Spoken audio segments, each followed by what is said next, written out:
What's up YouTube? It's another episode of The How To Guy. Today I wanted to test the Osmo Pocket. If only I had something to test this out with.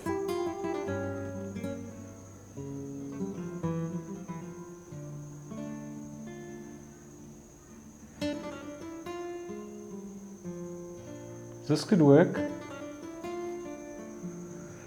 Yeah. Hey John. Yes, what's up?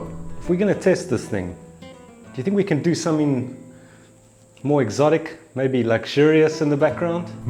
Something like this? Wow, that's really nice.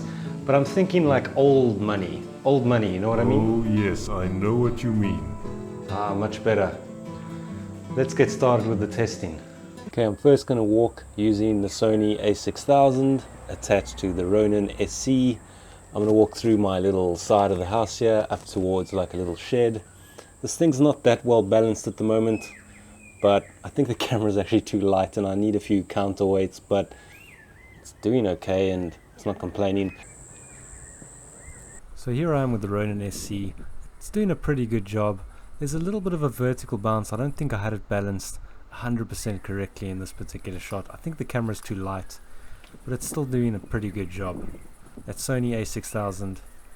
Feels so weird to hold this thing after just holding the Ronin SC. It's so tiny. Look at that. So here we go with Mr. Osmo Pocket. This thing really surprises me every time.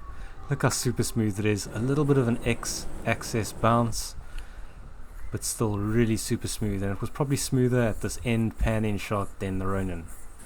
In comparison, you can see how smooth the Osmo Pocket is, and you can see I didn't quite get the smoothness correct with the Ronin SC.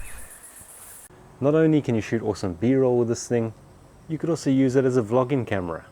That's perfect. I mean, you can see yourself, you got the RODE Wireless Go, your sound will be pretty damn good. It's not that heavy. I mean, my Nikon P1000 heavier than this thing. Look at that. That's pretty cool. Let's do a little bit of a walk-in vlogging test with this. So the Ronin SC makes you feel like a professional filmmaker. It's kind of like, you don't feel like an imposter anymore. And I love my Osmo Pocket, but this thing's pretty damn cool. Super stable. I'd be interested to see the footage. I haven't seen the footage. It's getting a bit dark now. I'm probably a bit underexposed there. I'm a bit better at the moment. Let's turn around. But this is why you pay so much money for a gimbal. To get super smooth footage, to do B-roll with it. You can do so many things. I haven't even gotten into the app yet. I'm going to do another video on the app. This thing's really cool. The Ronin SC. It's not that heavy. Your arm goes dead after about a minute, which isn't too bad. You just switch arms.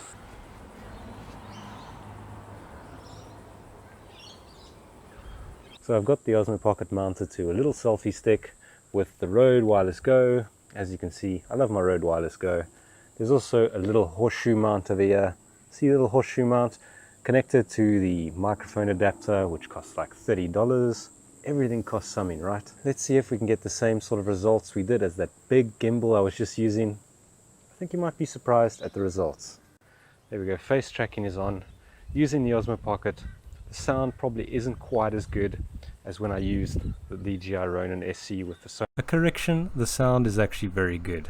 Sony a6400. But this doesn't do a bad job. I've set my decibels to 16. I think it might be a little bit soft sometimes. The sound doesn't come across quite as good. But I'm speaking using the lavalier microphone. And this is pretty impressive for such a small device to stabilize your footage so well.